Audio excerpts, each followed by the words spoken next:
28 तारीख को जो नई पार्लियामेंट का उद्घाटन जो नरेंद्र मोदी स्वयं कर रहे हैं, इससे पूरे देश के अंदर रोष का माहौल है। खुशी का माहौल होना चाहिए था, लेकिन यहाँ रोष है। और 28 तारीख एक विशेष दिन भी है। भाई अगर हम उसी दिन उसका उद्घाटन अगर करते हैं ये, तो इस देश के अंदर मनुवादी जो ताकतें हैं उनके हौसले बढ़ते हैं।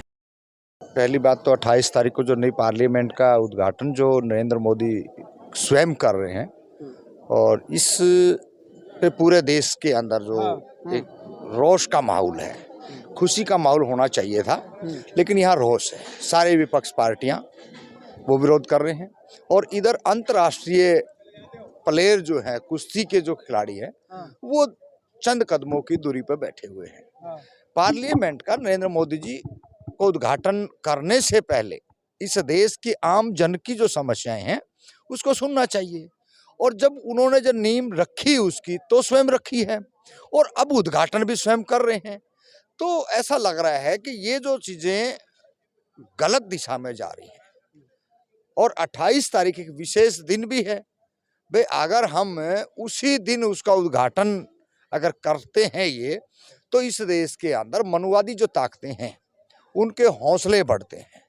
और सावरकर जैसे एक ऐसा जो माफीनामा मांगने वाला व्यक्ति, और उसके जन्मदिन पे अगर ये उद्घाटन होता है, तो निश्चिंत ये देख लेना, पार्लियामेंट जैसी चीज इस देश का एक पवित्र मंदिर है, जहां सभी प्रकार के लोग इस देश की आम जनमानस की समस्या को सुनने के लिए, उनकी समस्याओं को हल करने के लिए जो चीजें होती है। आपको दिक्कत यही है कि 28 मई वीर सावरकर के जन्मदिन पे ये हो रहा है? बिल्कुल बिल्कुल दिक्कत है। मेरे को दिक्कत नहीं, आम लोगों को दिक्कत है।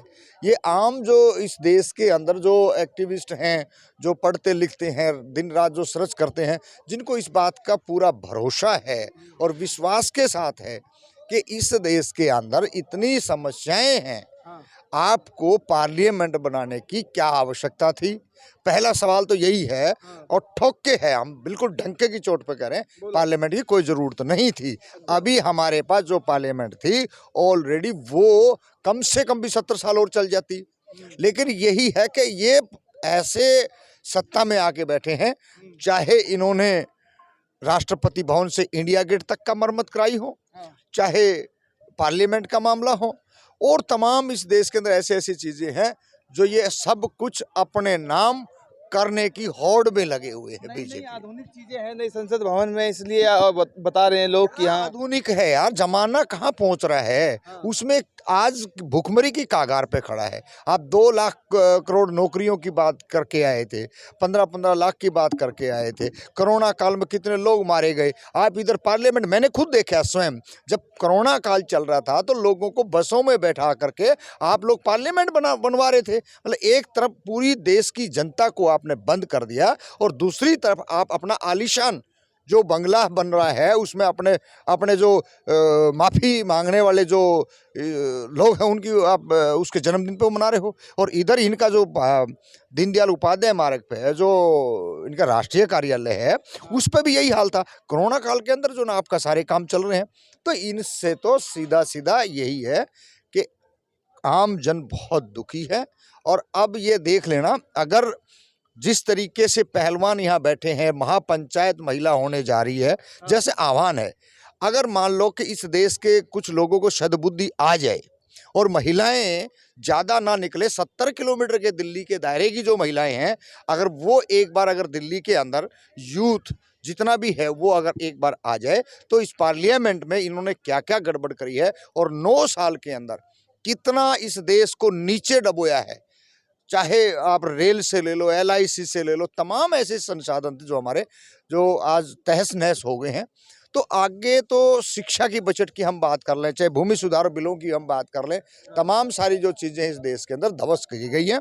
और अब ये वही है, तानाशाही है कि तानाशाही के तरीके से इस देश के अंदर पार्लियामेंट के ऊपर अपना नाम हमेशा के लिए, RSS और बीजेपी जो 100 साल में इन्होंने जब ये यहाँ तक पहुँचे हैं, उस पर ये अपना आपको बड़ा गौरवमान महसूस कर रहे हैं। और ये आम जनमानस को इस बात का पता है कि ये जितना भी कुछ कर लो, गलती से भी 24 में इनको रोकने का पूरा काम है। क्योंकि यहाँ तो समस्या 2 खड़ी हो गई हैं। पार्टियां जो राजनीतिक पार्टियां हैं वो तो एकजुट हो सकती है हाँ। कि ऐसा संदेह ऐसा लग रहा भाव है, लेकिन आम जनता के अंदर जो वायरस जो बीजेपी और आरएसएस ने जो पन्ना प्रमुख बनाए हैं, विंग बनाई हैं, सुबह शनिवार संडे को उठ करके आरएसएस की शाखाएं गली गलियों में लगाई जा रही है और धर्म के नाम से इतना बड़ा षड्यंत्र जो रचा जा रहा है, चाहे कोई भी तीज त्योहार हो, आरएसएस के लोग, बीजेपी के लोग, पन्ना प्रमुख से लेके तमाम नीचे के जो लोग हैं वो लोगों को इतना मोटिवेट कर रहे हैं हिंदू के नाम से। मैं तो कह रहा हूँ भाई, ये पार्लियामेंट में अब चिमटा बाबा आएंगे, घंटा बाबा आएंगे और दुनिया भर के बाबा आएंगे, तो भाई ये जो 10 कदम की दूरी पे जो यहाँ के देश के खिलाड़ी बैठे हैं, अरे कम से कम आप एक बार चर्चा तो कर लो। मन की बात बहुत हो जाती है आपकी, लेकिन ये जो समस्याएं हैं इनसे आपको कोई लेना देना नहीं है।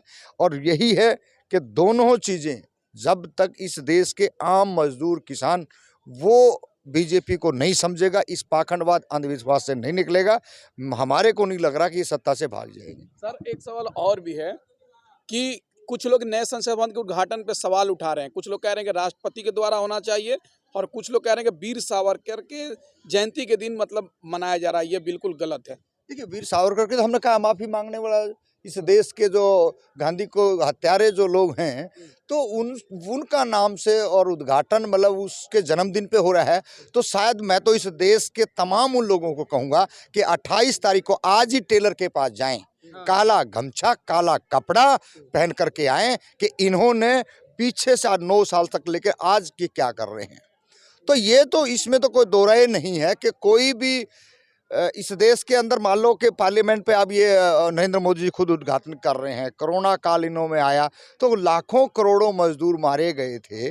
उनका पूछा गया मीडिया के कुछ साथियों द्वारा कि भाई आपके पास कोई डाटा है, कोई आंकड़ा है, तो देखो कितनी दुर्भाग्य की बात है कि सरकार के पास कितने लोग मरे, कितने भूखे थे, कितने पैदल थे, कितनों का जो ना वो हो गया है। तो ये तो बिल्कुल तानाशाही है, मतलब तानाशाही भी एक दायरे तक होते, उसको भी ये आंकड़ा पार कर रहे हैं। जी, दूसरा सवाल क्या था आपका? कि लोग कह रहे हैं कि राष्ट्रपति के उद्घाटन राष्ट्रपति जी के हाथों होना देखिए, चाहिए। राष्ट्रपति क्यों बनाया जा रहा है? महिला है, हाँ, दलित महिला हैं, दलित समाज से आती हैं, आदिवासी हैं, लेकिन उसको होना चाहिए ना। लेकिन यहाँ क्या हो रहा है? ये हिटलरशाही नहीं तो क्या है? यही है हिटलरशाही, यही है वो तानाशाही है जो हर चीज़ पे।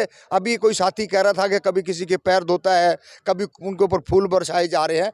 तो जितने भी जो इस देश के अंदर जो धर्म के जो लोग हैं, जो तरह तरह की आस्थाओं पे है, ये पार्लियामेंट भी, यहाँ भी बाबे बैठाए जाएंगे, यहाँ पे भी जोत बत्ती धूप जलाई जाएगी। इस देश के अंदर जो अंधविश्वास है वो उसको और मजबूत किया जाए। अरे पार्लियामेंट के एक ऐसा मंदिर है जहाँ आम जन की बात होती है, वहाँ घंटा बाबा, चिमटा बाजा बाबा, नशेड़ी बाबा सारे के सारे वही पहुँच जाएंगे, तो इस देश के अंदर कहाँ जन की बात होगी? ये इस देश के लोगों को आज महसूस हो रहा है। लेकिन लगातार इन्होंने जो जहर घोलने का जो काम किया है 9 साल में, शायद उससे उभरने में अभी थोड़ा समय और लगेगा। सर दूसरे देशों में प्रधानमंत्री जी जा रहे हैं तो बड़े बड़े नेता पैर छूते हैं, इतना डमका बज रहा है प्रधानमंत्री जी का, तो क्या दिक्कत है अगर प्रधानमंत्री नए संसद का उद्घाटन कर देंगे तो?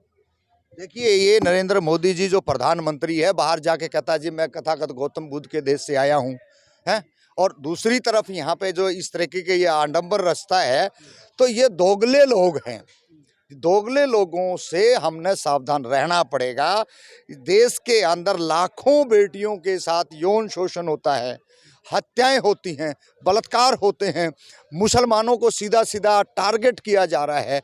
तो इस देश के अंदर हिंदू मुस्लिम के अलावा बीजेपी ने कोई काम नहीं किया, और इतिहास के अंदर ये याद रखे जाएंगे दोबारा कभी भी लौट करके। शायद एक बार अगर ये चले गए तो शायद इनका नाम लेने वाला इस देश के अंदर कोई पैदा नहीं होगा।